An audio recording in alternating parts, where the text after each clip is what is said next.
Hi guys, it's 7 o'clock today on Tuesday at 7 p.m. and we are live as always, right on the nose at 7 o'clock. And if you're just tuning in, welcome to the page and welcome to the group. We do these lives every Tuesday night at 7 p.m. Eastern Time. And thank you guys for all your support so far. I mean, these lives have been amazing. They've been just such a success, and everyone's asking so many questions, which I absolutely love, love, love. So, thank you for chiming in and giving all these amazing questions and really making my brain having to do a lot of hard work. And how's everyone doing? How are things going? And how has the week been so far? I'm drinking my same rosemary tea that I was talking about last time. A few people asked about it. So I just boiled some hot water and I boiled some rosemary and thyme in it. And I'm a big fan of holding a really hot cup. That's like one of my favorite things to do. And when I gave up coffee and caffeine and all of that in the morning, that was really the thing that I missed the most, was to just hold a nice warm cup of coffee. Of course, the smell of coffee is amazing, or tea. But just to hold something, nice and warm, and to really just feel the warmth. I'm a person who loves warmth. So, yeah, so that was really something that I missed a lot. And so now in the mornings, I don't drink caffeine still too much. Once in a while, I'll have a green tea, which I really do like as well. But I drink dandelion coffee. It's called Teachino. So I drink a lot of that in the morning. It's, plant-based and herbal, and it's got no caffeine and it's gluten-free. There's some that are gluten-free and there's some that are not. So I drink that in the morning, but then even in the evenings, especially when I'm really tired. Like usually in the mornings, of course, I'm a little bit slow to move, and even in the evenings when I'm tired, I just love to hold a warm, cup of hot water or tea. I like some taste in it.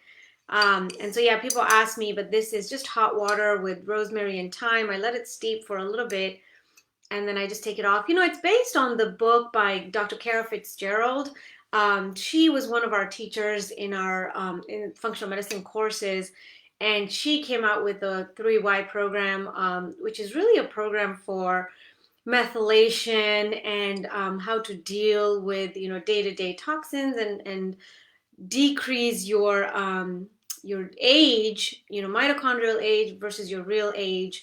And her book is pretty fantastic. I think it's called The Three Wise Younger You, something like that. It's Dr. Kara, Kara, Kara Fitzgerald. And she's a big proponent of rosemary. I've always liked rosemary and thyme. Even when I was really sick, I used to really drink a lot of rosemary and thyme and lemon balm and a lot of those things. And so, yeah, I'm a big fan of that. So, anyways, that's my little tidbit. People were asking what I drank. How are you guys doing? Some of you guys saw my day. Today was kind of busy, kind of involved. Got a lot of blood work taken out today, a lot of blood just sucked out of me. How are you guys? How's everyone's day been going so far and week been going so far? I'd love to hear some interesting things going on in your lives and comments and things like that. But yeah, I got blood drawn today, and some people were shocked to find out that I get blood drawn at least every 4 months, that amount. Usually it's between 22 to 24 test tubes. And yeah, thankfully I'm not a very tough draw, and they are able to get a lot of blood out of me. I've heard mixed opinions. I've heard things about, how it's really harmful for you and bone marrow has to work really hard and you're depleting all the nutrients, which I kind of agree with.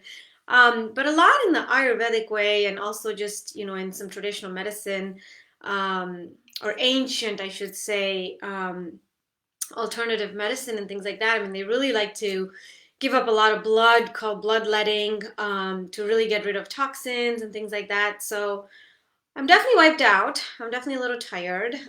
Definitely gonna call it an early night. Um, And yeah, so that's really been my day. I think we can go ahead and get started here. And let me just make sure everyone's all signed on. Yeah, so I just want to make my quick disclaimer as always. This is not a substitute for medical advice. You need to be working with your physician or practitioner. This is really just an educational forum to be able to answer questions of the things that I went through, of the things that I did, using my functional medicine background to really help heal myself, and things like that. So really, this is not to substitute any medical advice, but just to provide an educational outlet to learn how to improve your health. We've grown again exponentially, which I love to see you guys all come on board and support the group. I really urge you guys again to make sure that you watch the previous lives because I really do cover a lot of things in detail. From the very first one, I think we've done 8 or 9 so far. So please make it a point. They're in chronological order and they're pinned on the top of the page. If you go all the way to the right, you'll get the oldest one and then make your way up. I think we're up to like 9 maybe now. So, just make sure to watch that. And then I know quite a few have already downloaded the 10 Steps Guide. If you haven't done so, I urge you to do so. This is a 10-step guide. It's like literally the skeleton, the foundation that I used to heal myself when I was very sick. Until this day, that is my foundation. I just progress on each step and get a lot further on each of those steps. So if you haven't downloaded it yet, do so if you so feel inclined, and I can copy and paste the link for you guys here, just to make sure that you have it there. But anyways, let's get started. We've got a lot of questions today again, and I really want to make sure that I can get through all of these questions. Okay, so Teresa asks, please tell me what can help with chronic fatigue. It is my number one symptom. Mornings are the absolute worst. I am a single mom, so I have to work. I used to be very active and social. Friends do not understand chronic illness. I rarely leave the house because I need to save my energy for working. That is just a tough one, Teresa, and it hits home quite a bit. Do you know that when I got very, very sick, I did not tell anybody for a year that I was so sick because they would not believe me. I am a kind of person that goes 100 miles a minute, uber active, uber, like just social butterfly, like out and about 24/7, doing 100 things at one time, and entrepreneur and projects and volunteer work and kids. And I mean, I'd go 100 miles a minute. And there's no way, because I looked normal. I was so sick, but I still surprisingly looked normal. And so for one whole year, I did not tell a soul that I was so sick. I got sick in October of that year, and I think it was maybe August or September the following year when I basically told my friend, my really close friend, that I wasn't feeling well and that what had been going on, because there's just no way. No one would understand. You look at me, I look normal. My family, especially my parents, my siblings, they're like, oh, they knew I was sick, but they thought I looked normal. And so there's no way that I could convince people. And I would just back out of things all the time. I didn't have the energy to go anywhere. I was this social butterfly, and I completely stopped going to things. My husband and I just stopped going to social events. We just would be home with the kids. I had no energy. I would crawl into bed by like 6:30 p.m. every night because that's the most I could even manage. And so, yeah, I mean, I totally understand, because you have to save your energy for working and you're a single mom, which just makes it very, very difficult. So the one thing I will tell you, that for me, my situation was very perplexing in the sense that, I think I've told you guys my whole story before, but I had gone from doctor to doctor to doctor, and nobody could figure out what was wrong with me. And they kept looking at me and saying I was the perfect patient and I was a perfect poster child for health, and wellness and all of that. But they really didn't know what was going on with me. And so I had been bounced around from two rheumatologists, two hepatologists, two endocrinologists, and I had been given every sort of diagnosis, right, that they could possibly think of. It was not till I saw, I think, the third endocrinologist that she was like, oh, fibromyalgia, chronic fatigue. And in my training as a physical therapist, and we work a lot with fibromyalgia, we work a lot with chronic fatigue. But just about 20, 30 years ago, it was called a mad woman's disease. Like fibromyalgia, chronic fatigue, they basically labeled women as going crazy, and they called it a mad woman disease. So, part of my experience for me was that I felt that nobody knew what was going on with me. And so they really just put this label of chronic fatigue and fibromyalgia, which is just such a broad term, which is just such a broad diagnosis that they give people when they don't know what is going on with them.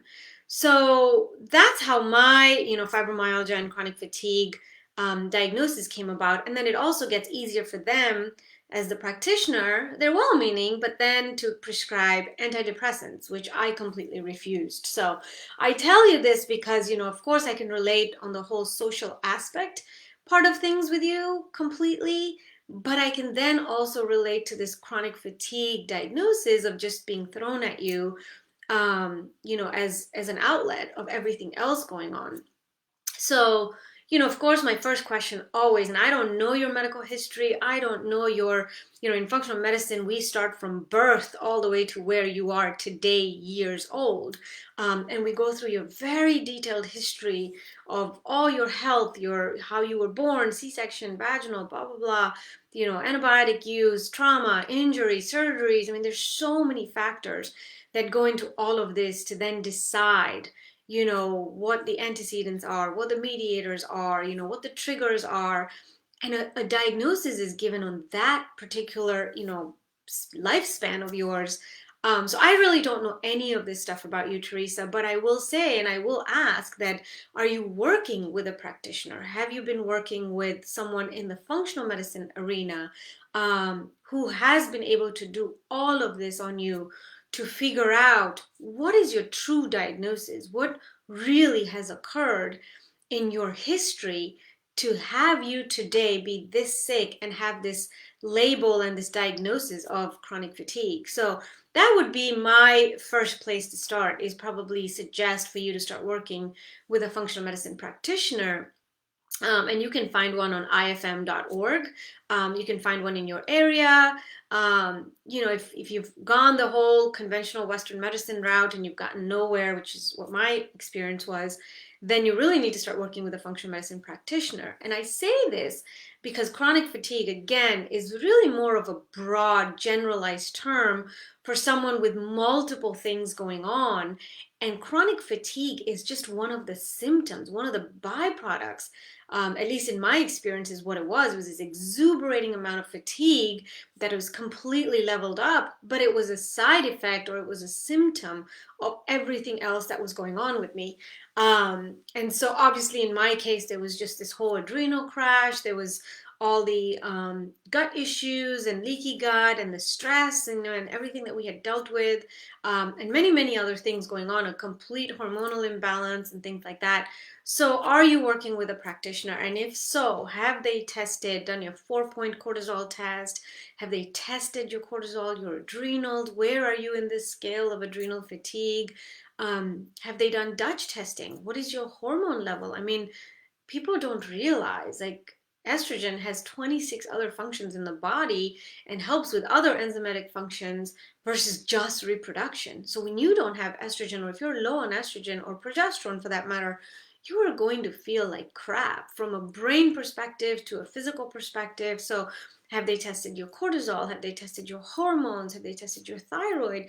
Have they tested your inflammatory markers? I mean, what are all those things showing, and what are these things pointing to give you a specific diagnosis, and then to have your care and your plan tailored specifically toward you. And adrenal fatigue, chronic fatigue, or I'm sorry, fibromyalgia, all of those have a combination of many, many issues going on with them. Whether you have adrenal fatigue, whether you have leaky gut, you have inflammation, you have a very hypersensitive immune response, which is a huge problem that I had. So that's a big problem. Have all of those things been tested, and where do you fall on all of these things? I will tell you that from a functional medicine perspective, at least the first place to start is kind of like the 5R protocol, which I talked about it in a little bit of detail last week, but I also talked about it in quite a bit of detail. I want to say the second or third live that we did, where I really described each of the steps, but definitely last week. And I really urge you to go watch that if you haven't watched it. But 5Rs, which are remove, replace, re-inoculate, repair, and rebalance. And so, the remove, like, are you removing allergenic foods? Are you removing things that are causing inflammation in your body, whether it's food or medication, gluten, dairy, what else are you taking? If you're taking antidepressants, if you're taking the birth control pill, if you're taking um, proton pump inhibitors, things like that for reflux. Like, we are trying to then figure out which of those things, gluten, dairy, what is causing antibiotics, what do you have going on that we need to first remove these agents that are causing this, issues, and then replace, where you're replacing them with really good substitutes and whole food and plant-based diets and phytonutrients and all of that kind of stuff. And then, digestive enzymes and things like that, and then re-inoculate, where you're really taking some good probiotics, you're really feeding the good bacteria. And then repair and rebalance, repairing of your lining, repairing of tissues, repairing of mitochondria, and kind of repairing that whole body. And then rebalance, where it's lifestyle factors, stress, anxiety, day-to-day nuances. Like, you are a single mom, you're so stressed out, you're trying to provide for your family and kids and manage all of their activities and things like that. So, rebalance, like, where are these things that can, be changed in your life to really start focusing on you and really starting to get you to a process of healing. So I'm just giving you a very basic 5R thing here, but each step, takes months at a time. And sometimes just the 5R protocol takes up to a year in some patients to really get them back on track to feeling well and healthy again. And then, at least in my case, very early on, because I had the exact same symptoms, I used to say that I feel like I've been hit by a bus first thing in the morning. You wake up and everything hurts, and you feel like you've been hit by a bus. You cannot get out of bed. And so for me, like, the mornings were so rough, and I had to get up really early, get 3 kids out the door, and get them to school and all of this stuff. And so one of the things that really helped me was just stopping caffeine, and I mean entirely. I was not a big caffeine drinker, but I used to drink 1 cup of coffee a day, which I really enjoyed, or tea or something like that. I used to drink maybe 3/4 of a cup. Let's just say I never drank the whole thing, but about 3/4 of a cup every morning. But the other thing that I used to do is right after lunch every day, I used to have a big piece of chocolate. And that's caffeine, and that really made me sick. So I really had to stop the caffeine from really hyperstimulating my already burnt out adrenals and my gut and my body that was just barely surviving. And so that might be a suggestion, if you want to consider something like that to get you started. And then I was so sick in the beginning. I know I've mentioned my story quite a few times, but I could barely tolerate food. So I did, bone broth. So I'm vegetarian, so I used to do a veggie broth where I used to do some powders and a bunch of veggies and really make a soup out of it and drink it for 2 days to really start healing my gut. And then you really have to fix your sleep hygiene. For me, that was a big problem because of, like, the stressful period that we had gone through for that year and a half. I was barely sleeping at all. And that's probably one of the reasons I was so sick. And so the sleep hygiene was absolutely critical. Yeah, I would crawl into bed at 6:30, but I didn't go to bed till almost 9:30, 10, and even that would have such a tough time sleeping, then would wake up so many times. And there's so much I had to do over the course of the year and a half to really, really focus on my sleep hygiene and put electronics away, phones away. I mean, I was just so sick at some point that even the phone didn't matter, but um, it's so hard for you as a single mom because by the time you do everything and finish everything for the kids and dinner and clean up and then put the kids to bed, and then you probably have some more stuff to do. So it's really tough for you, especially. But if you can find a way to really refine and fine tune your sleep hygiene, because it's the single most factor after diet that will make you feel better. So, really sleeping 9 hours at least every night. And I've mentioned this before, there's studies out there and research to show that the adrenals heal the most from 10 p.m. to 2 a.m. Those are really the hours between which the adrenals heal. And so you really should be aiming to be in bed, by 9:30, maybe hopefully sleeping by 10, and then really nourish and let your adrenals heal in those, few hours, and hopefully that will start resetting your cycle of how you feel. Um, I don't know if red light therapy is an option for you. I didn't start red light therapy almost 2 years into my process. I mean, I'd already been very ill at that point, but I do feel that, with red light therapy, that whole feeling of when I woke up, just feeling like I'd been hit by a bus started to go down quite a bit. I didn't have time in the morning just because I had to get up and get the kids out and all of that. So I didn't have time in the morning to do red light therapy, but I would do it, and I still continue to do it before bed. Um, and that seemed to help me a lot. And then, really early on, when I was pretty sick, for me, doing the contrast bath, where I would get into a really hot, jacuzzi at the gym, and then I would take a really ice cold shower. That hot cold really, really helped me. And I really feel that was a big factor in decreasing my inflammatory markers. I mean, I would literally feel heat and inflammation in my body, and then I would do the hot cold, and I really would start feeling better. Um, and then really just managing your stress. I mean, it's so much easier said than done, especially for someone like yourself who is a single mom. But self care is an absolute priority for someone like you. I'm sure your kids, and I don't know how old they are, but my kids, they were pretty young at the time. I mean, I think my oldest was about, gosh, he was about maybe 11, and my second son was 9, and my daughter was 7. So they were young, not old enough where they understood a lot of what was going on, but old enough to understand that mom's not well or whatever. So I really had to make this very clear to them, that if I didn't feel good or if I wasn't doing well, then I had to go to bed. And that is something till this day that they have to respect, because if they know if I'm exhausted and I'm ready for bed at 9:30, they cannot come into the room at that point and start demanding things, and expecting me to get out of bed and do stuff for them. I didn't have the energy to. And so self-care is an absolute priority. At that point, laundry has to wait, and the dishes have to wait, and all of that, maybe finding help to outsource some of this stuff. But you have to make self-care a priority. And in my case, I did, whether I was doing, I think I was doing 7 or 8 treatments a week. In a day, I used to at least do 1 or 2 treatments per day. And so unfortunately, self-care is something that just had to happen if I had to get better. And so managing stress, meditation, yoga, till this day, I continue my breath work in the morning, and then I meditate in the morning, early morning, and then even before bed.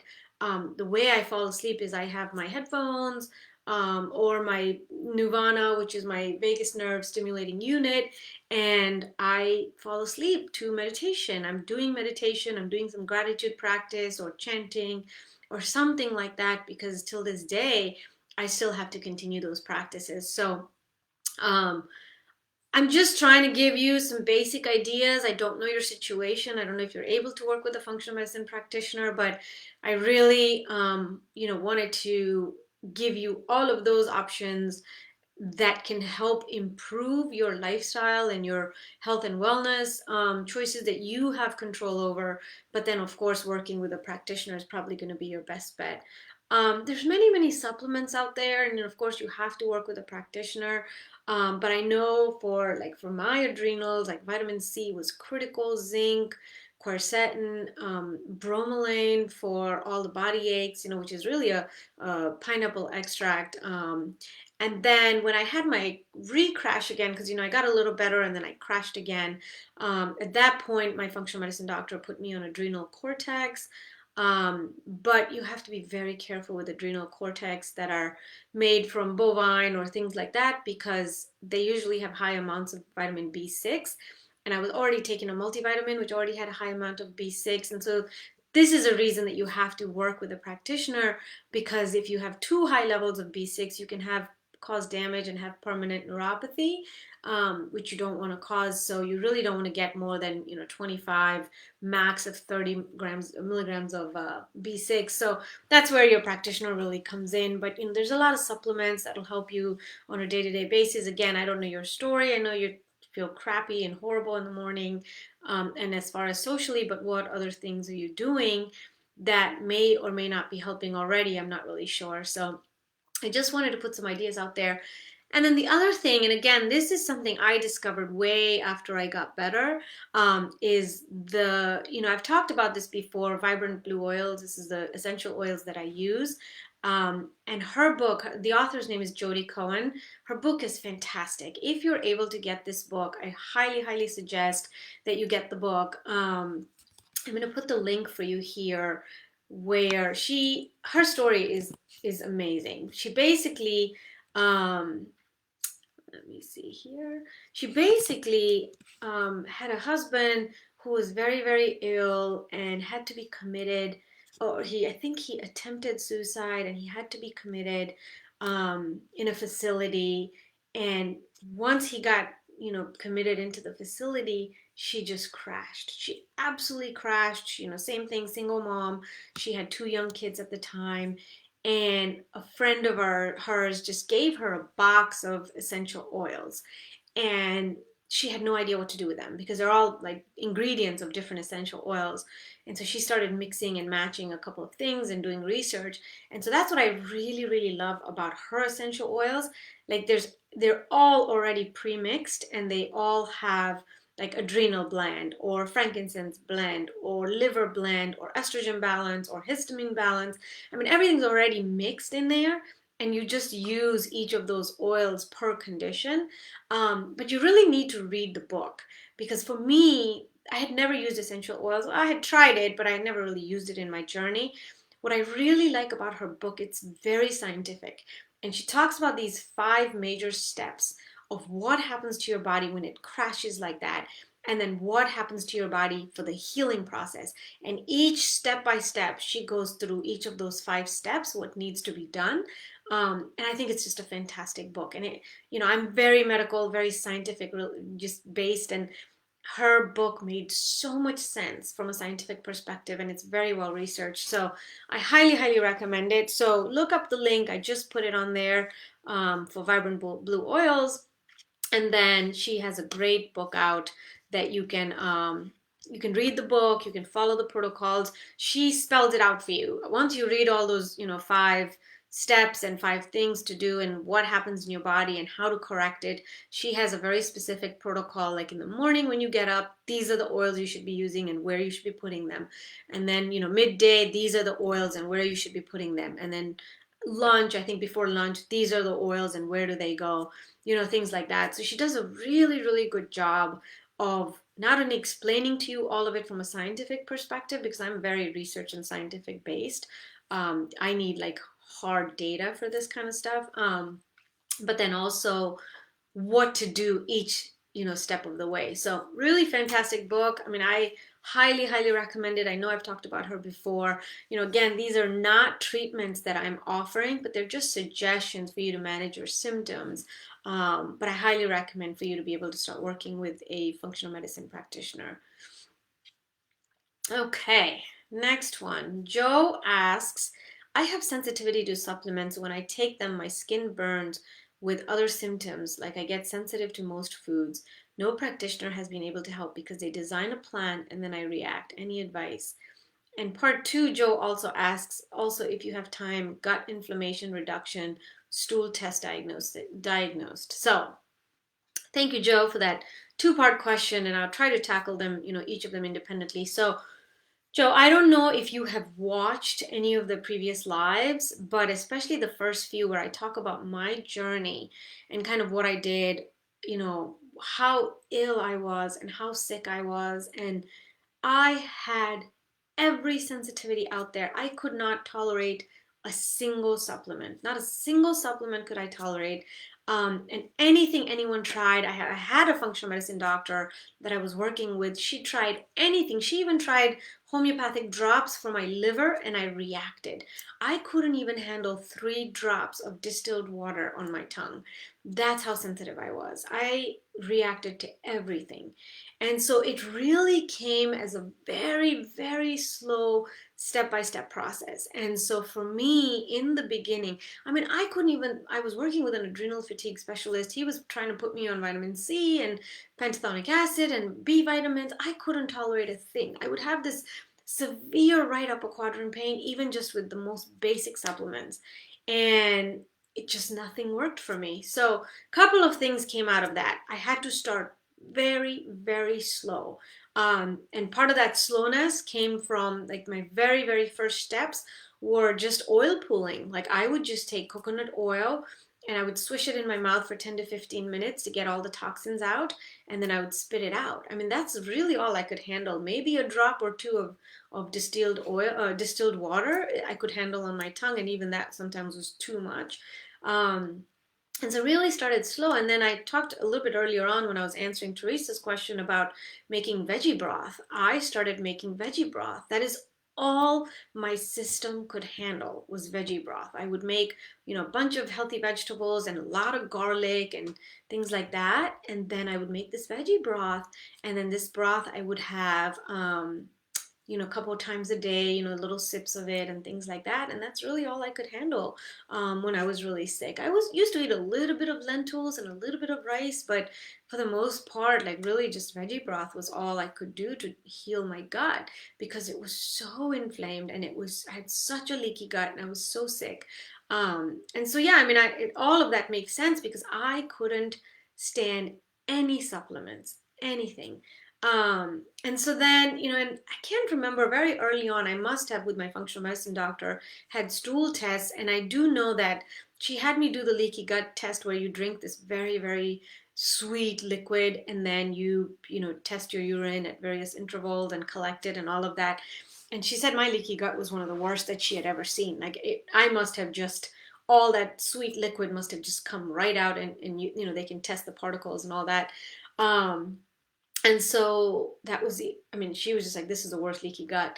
But I still couldn't handle the, leaky gut supplements that they would give you or glutamine or anything like that. I still couldn't handle any of it.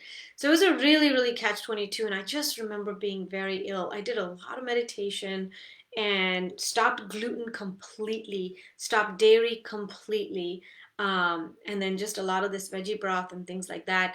I will tell you 2 things that came out of this. I then, because of my severe sensitivities, I reached out to my dear, dear friend. He's a naturopathic doctor and one of the most brilliant minds I ever think that has ever existed, Dr. Group.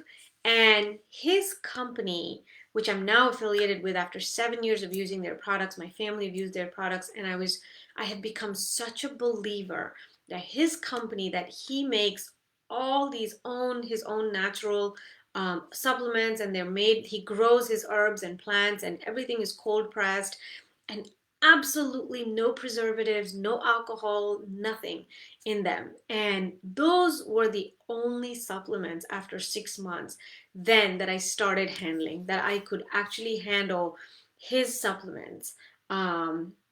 And so I'm going to put that link out there too for you guys. I've put it before. It's the only set of supplements I use. But when I read your story, Joe, I just remember not being able to handle anything at all. Not even 3 drops of distilled water on my tongue. And so two things, like I said, came out of that was these products by Global Healing, I started using them and they were the only product. They don't have any magnesium stearate. They don't have any preservatives in them.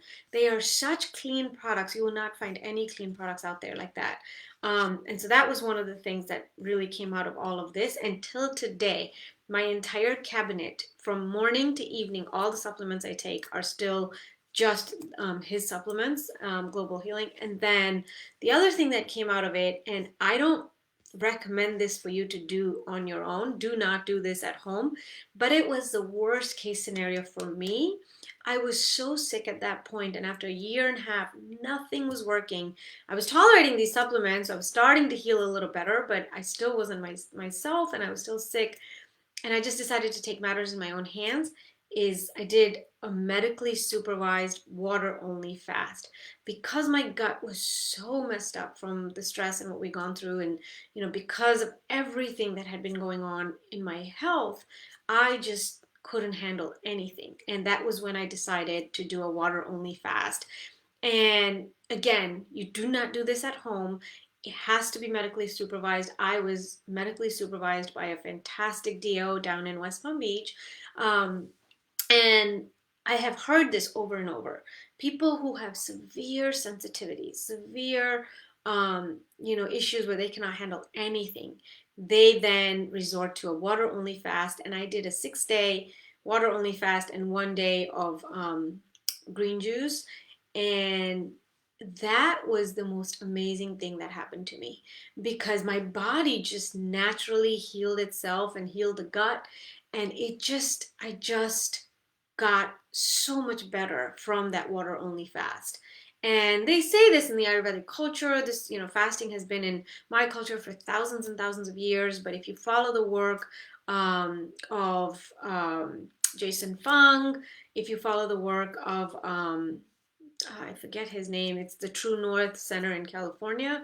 If you follow his work, all of these people really, really talk about very, very sick patients who cannot handle anything, and then they go to their facility and they do a medically supervised water only fast, and they have amazing results. I can tell you, for me personally, after the 6 days, I saw my lining of my gut just coming out and really replenishing and regrowing new lining. It was just really amazing. So for me, that was really something that I had to resort to because there was no other options that were working for me. So I really urge you also, Joe, to be sure that you're working with a practitioner who can really manage all of your sensitivities. I do urge you to look at Global Healing. They do have a 800 number that you can really have discussions with people, with their representatives. I don't know their training, but you can really have a discussion with them about your sensitivities and things like that. And I myself, I just worked with Dr. Group directly. And it was a life changer for me to be able to handle those supplements. And he put me on a very intensive 6-month program, which is typically a program that most patients do in 18 months. He put me on it on 6 months. It was a very intense program, and I followed it to the T. And I was better, but not a lot. I was just like 30% better. I still wasn't dealing with all the internal issues. And so then that's when I resorted to the water only fast, and it was a game changer for me. So I hope that answers your question, Joe. Again, you really have to be working with a practitioner to be able to guide you in all of these things.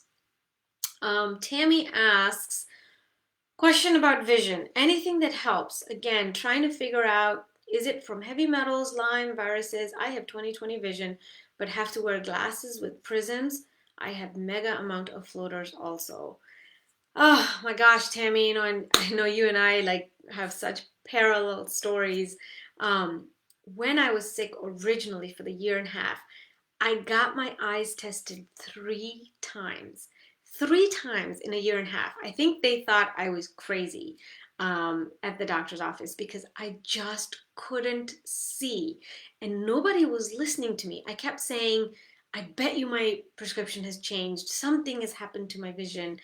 And all 3 times, my prescription came back the same, yet I couldn't see. And it was just so frustrating, even to the point that I ended up going to Duke and I ended up having them do what is called an optic nerve scan for patients who are SIRS patients, severe inflammatory issues, if mold, Lyme, any of that. Apparently, your optic nerve gets really damaged. And I was convinced that mine was damaged because I just barely couldn't see. And I went and got this test done at Duke, and my optic nerve scan came back normal. And I was just beside myself that how is it that nobody can find anything wrong with my vision, yet I can't see? It was just so baffling to me. Um, but anyways, and by the way, the optic nerve scan, it's covered by insurance. You just have to ask for it, especially if you're a mold or a Lyme patient or whatever. So in any case, I was baffled. And I will tell you, Tammy, after I got better, that was a year and a half into it, and once I had to convince myself that, okay, there's nothing wrong with my eyes, um, then we really started tackling my adrenals, which were completely shot. We started tackling my hormones, which were flatline, zero. Like I was producing nothing of my own.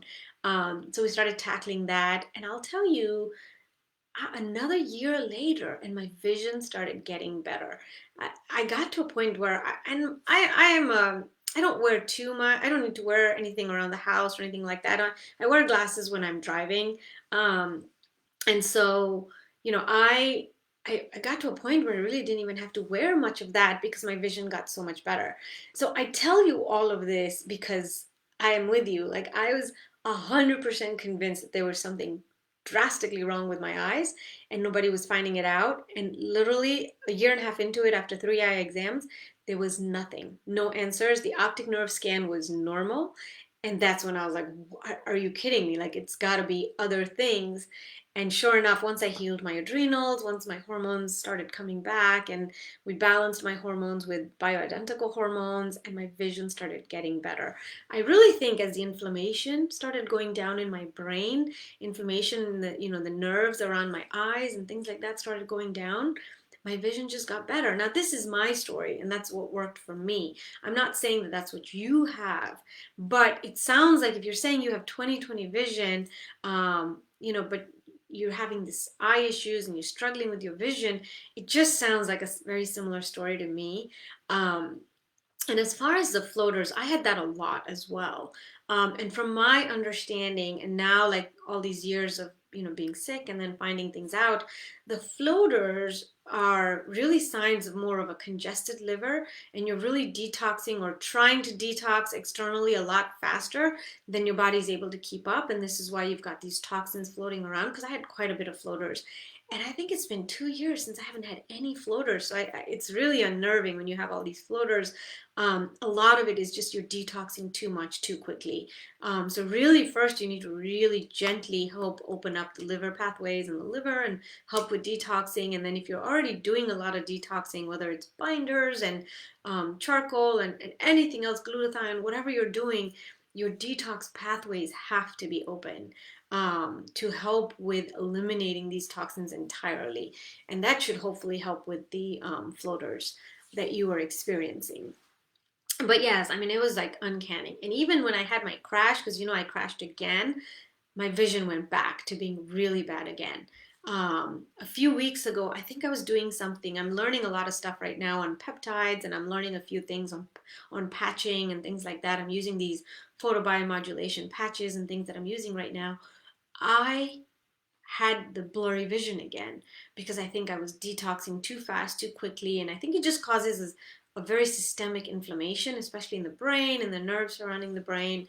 The brain and everything, the surrounding and the covering, the meninges and all that is so sensitive to toxins, so sensitive to inflammation, and so for me, that's when my vision is the worst. And the other thing that I found out too is that hormones, like hormone fluctuations, is a big problem for dry eye. And I know it sounds crazy because I would keep saying too, but I don't have dry eye. I don't have dry eye. But the more I kept using rewetting drops, the better my vision was getting. And so really any kind of hormonal imbalances and fluctuation causes a lot of dry eye, which really distorts your vision. And I have a friend, she's an optometrist, she would tell me that If your blurry vision comes and goes like mine used to, then that is definitely dry eye and hormonal related. And so for me, that was a big factor. And of course, I always drank a lot of water, but it's just dry eye. I had to use a lot of drops. I even got the plugs put in where they put the silicone plugs in your tear ducts, and that seemed to help a little bit too with my dry eye, and then ultimately with my vision. So I hope that helps. That's just again my understanding and kind of my example. Um, uh, but I just had to put this out there. I think you just commented, found it. Not sure what happened, but happy I found this. Oh, okay. I don't know if that's relating to your question or not, but yeah, sorry about that. I think I did it a different way today if you're talking about the live. So hopefully people didn't have too much difficulty finding it. Um, okay.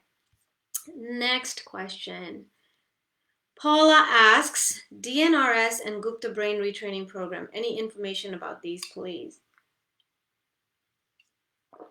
So I can only speak to what I've done, and I have done DNRS. That's Annie Hopper's dynamic neural retraining system. And then I think the Gupta protocol is pretty similar.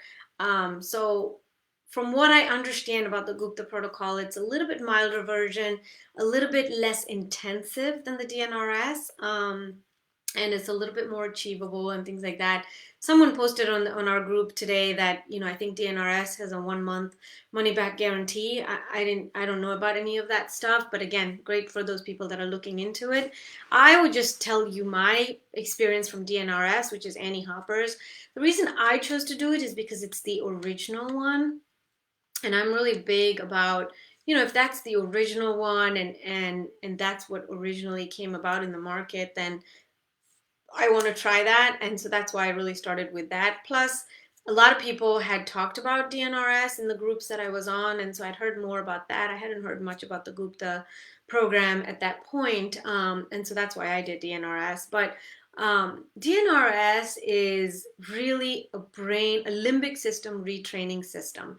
And so you really learn to retrain your limbic system, whether it's stuck in fight or flight, whether it's post-trauma, post-injury, post anything, too much sensitivity, immune system out of whack. I mean, you're really just retraining your limbic system.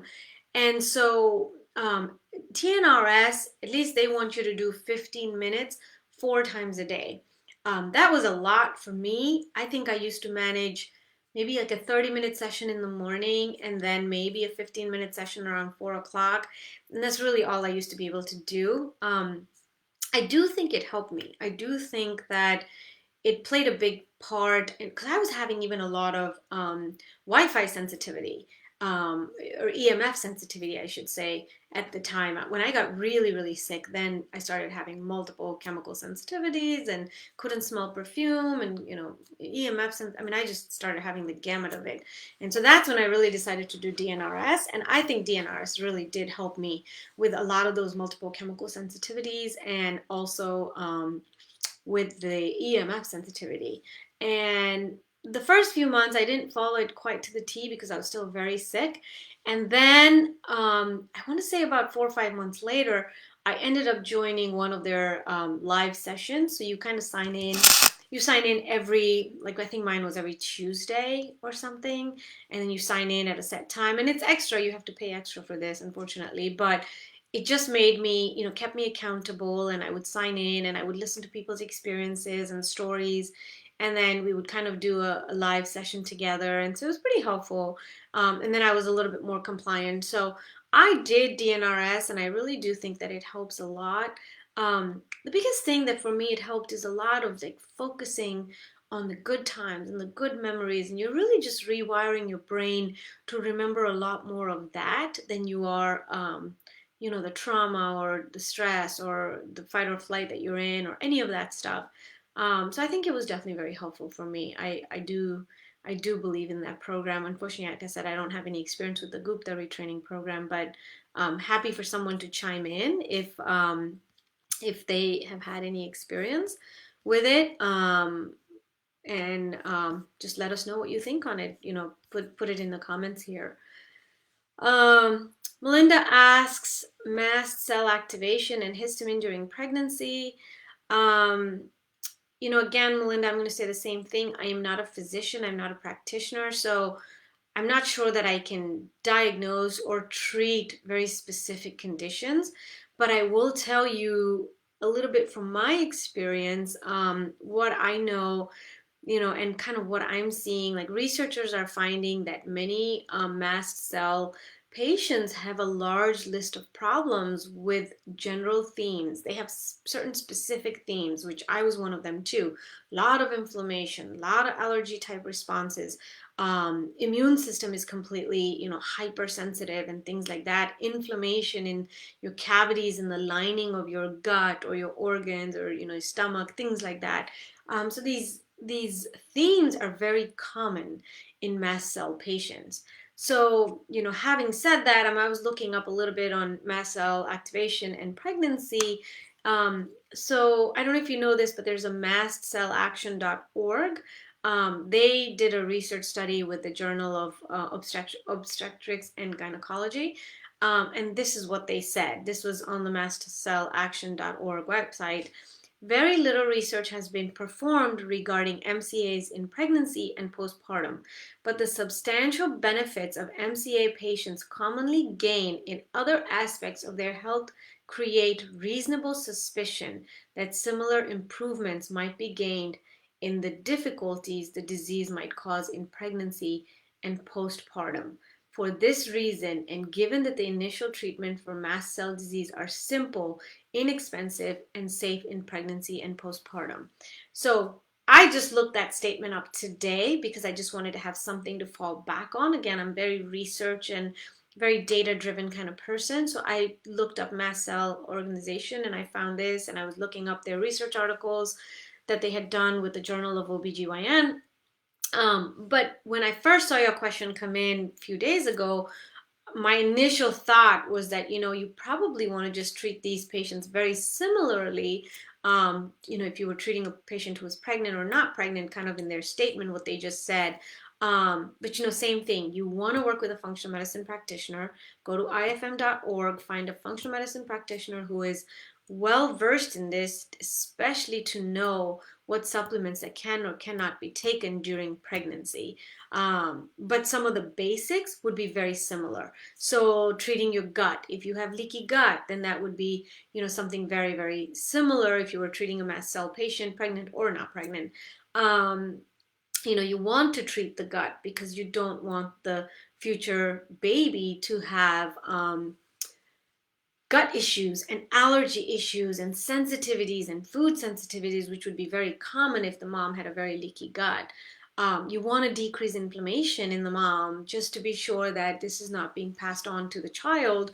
Things like healing the gut and decreasing inflammation and calming down the immune system to not have such a hyper immune response and things like that. I don't know if you've looked into LDN, uh, which is low dose naltrexone. So I don't know, Melinda, if you've looked into LDN. I believe, and again, I'm not 100% sure, you'd have to go to the Low Dose Naltrexone Research Trust and find out, is it pregnancy safe? I'm pretty sure that it's pregnancy safe. And then low dose naltrexone really helps modulate your immune system, especially in patients whose immune system is hyper responsive. And maybe that could be a possible option. So you really need to work with a practitioner. But again, they would be treating this mast cell from the aspects of immune system response and gut and allergies and sensitivities and things like that, just like they would in a normal patient. The only thing is that you'd have to use very specific supplements that are pregnancy safe.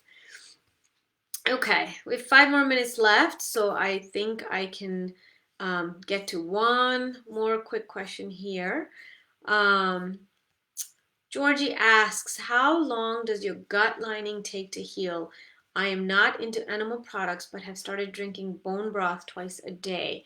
Been off gluten for 6 months and find it really, really hard while on holidays or with family to be gluten-free. Feel like my only option is to starve or feel off my face when I get gluten accidentally sometimes. When my gut healed, will it be possible to be glutened. I like that word, glutened, and not feel such severe brain fog. I'm only sensitive from it and have SIBO and no celiac. And also how to increase stomach acid naturally, and your thoughts on watered down apple cider vinegar. Digestive enzymes are costing a lot. Quite a few things to unpack there, Georgie, but let's start with this whole gluten thing. So that's really good that you've decided to go gluten free. You know, it's really sad because wheat does have benefits, but over the years, especially in this country, the way the wheat farming and how they've modified the wheat, the gluten, plant itself. It used to be a very small size. Now it's a very large size and things like that. It has all these allergens in it now. It is very, very inflammatory. Unfortunately, we had a whole section in before we started our functional medicine program all about gluten and why now we're seeing more allergies and more of that creeping up everywhere. And so I'll tell you, for me, I got tested twice for celiac. It was showing up negative. SIBO, all of that. But I had leaky gut. And even though my primary care said, oh, it won't make a difference if you stop gluten, I was so sick at that point. I really was ready to do anything. And I stopped gluten. And I will tell you that it helped a lot. I actually stopped gluten and dairy both at one time. It was so difficult because to begin with, I'm a vegetarian. So it's not like I eat meat or chicken or anything like that I get other options of food. My food options are basically legumes and, quinoa and beans and that kind of stuff. And then obviously if I eat Indian food, then there's gluten in the tortilla or the naan or whatever. And so to go gluten-free and dairy-free together was very, very difficult, but it really helped. And so I was gluten-free for about 8 or 9 months. And then I tried some gluten and I felt miserable. I mean, my whole body hurt, my joints hurt. And that's when we did a second gluten test, like a celiac test. And again, it came negative. And they're just blown away because they're like, well, you don't have a gluten allergy. You're right, I don't, but it's a sensitivity. And so then I just completely stopped gluten. I had already stopped it for 8 months, and then about a year and a half later, it was my birthday in July, and I just said, you know what? I just want this pizza. I wanted a slice of pizza. I'm not a big fan of pizza, but there's this place that makes really great, authentic, like New Jersey style sauce and pizza and jalapenos and pineapples, what I used to get on my pizza.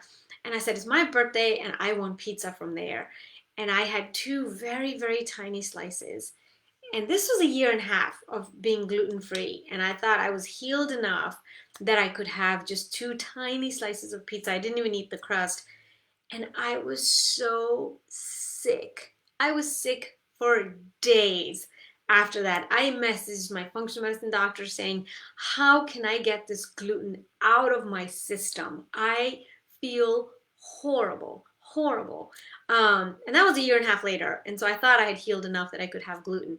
So I tell you this long story is because you can't tell how long it takes. I thought at the 6 to 8 month mark I could try some gluten. I felt horrible, but I'd only tried a small piece then. Year and a half later, where I thought I was really doing well and I'd healed and all of this stuff, and then I try this two tiny slices of pizza and I get really sick again. So I get it. I'm with you. I understand your pain, Georgie, but it was just something I needed to do. And now, gosh, it's been what, over 4 years that I've been gluten free, and I honestly don't miss it. I don't miss it. Like my son's birthday was in February, so I had a tiny, like a little fork of his cake just for his birthday. My mom was here a few weeks ago. She makes a lot of like these Indian delicacies, and all this stuff has gluten in it. So I had, one or two tiny pieces. I mean, I'm fine now. I can actually even tolerate sourdough now, but it just took a long, long time to get here. So how long does it take? I'm not sure. Mind you, in that interim, I had done 2 water only fasts. I had done the 6-day water only fast, and then I had done a 4-day water only fast. And so in my case, I had done a lot to heal my gut. All of those were medically supervised, but I had done a lot to heal my gut. And so I had really helped with the healing process. And so is this forever going to be like this? No, probably not. You will be able to eat gluten at some point and be able to tolerate it well. But now I ask myself, and I tell my husband this, why would I? Why would I start something that had caused so much inflammation in my stomach and my gut lining? Why would I start it now? If I don't miss it anymore, I don't care for it anymore. Um, I don't have celiac. I have a friend who's really got celiac. I have two friends who have celiac, and it's really terrible for them.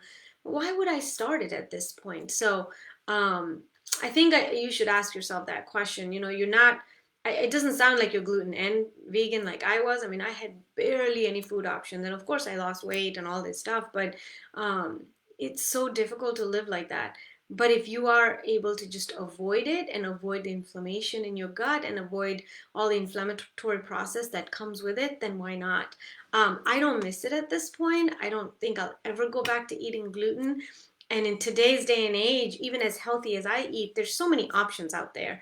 I'm not a big pizza and pasta person. I think you guys know I mentioned that on the group quite a bit too.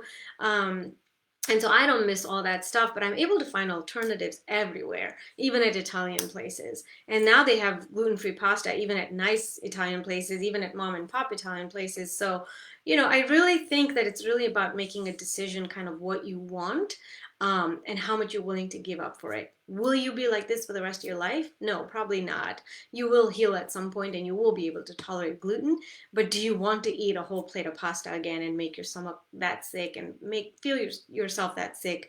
I don't think it's worth it. Especially when you have a chronic illness and you're healing and things like that. You almost don't want to put your body through that again. Will you feel sick after that one plate of pasta? Probably not. But if you continue eating gluten for 6 months, you may start irritating your stomach lining or your gut again, and I don't know if that's worth it anymore to me. And so that's my little spiel. I didn't have SIBO, I didn't have celiac at the time, I didn't have anything, but still just really severe gluten sensitivity. And then very quickly, your last question: how do you increase stomach acid naturally? You have to be tested. I was tested. I had to get a bunch of stool testing and a bunch of testing that I had to get done, and I was very low on my HCl. And so my practitioner put me on betaine HCl, and I'm still on it. And then I do Veganzyme, which, through Global Healing, the link I put earlier on, they have a fantastic Veganzyme. It's a vegan digestive enzyme.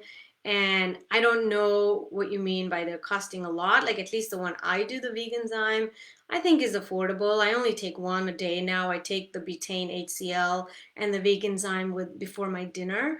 And so that one Veganzyme and the HCl lasts me a really long time. But when I was on it and I was really sick, I was doing the Veganzyme 3 times a day, two each. Then, yeah, I used to go through it a little faster. So, you look into that. I mean, I really do like apple cider vinegar. I'm actually a big fan of it. There was a 4-year period where I did apple cider vinegar every single day. So I'm a fan of apple cider vinegar. I at some point switched and I'm back to doing lemon water with salt in the morning.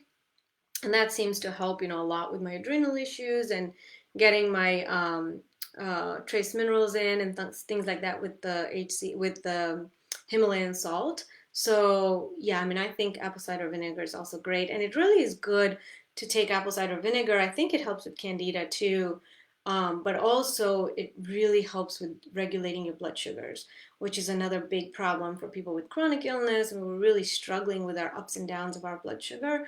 And so apple cider vinegar is actually really good to balance out your blood sugar levels. So anyways, as always, run over a little bit, but I love, love, love all these questions. And I love all your questions coming in. Tammy says, does the hot cold help with adrenals? I think so. I think it helped me tremendously. I don't know if it helped with my adrenals particularly, but I was a zombie. I could barely get out of bed. I was just so like hit by a bus, kind of is what I used to say. And so it really helped with the muscle soreness. It helps with the systemic inflammation that I had. And so it really helps. So there's a couple more questions I couldn't get to, but Thank you guys again. Thank you so much for all these amazing questions and really making me turn my wheels. And I hope I did my part by answering your questions as well. And I hope that you guys got the much needed information that you wanted to learn and get out of this educational session. And I will post another image next week. Please put your questions underneath there. And I will see you guys next Tuesday. Same time, same place. Take care.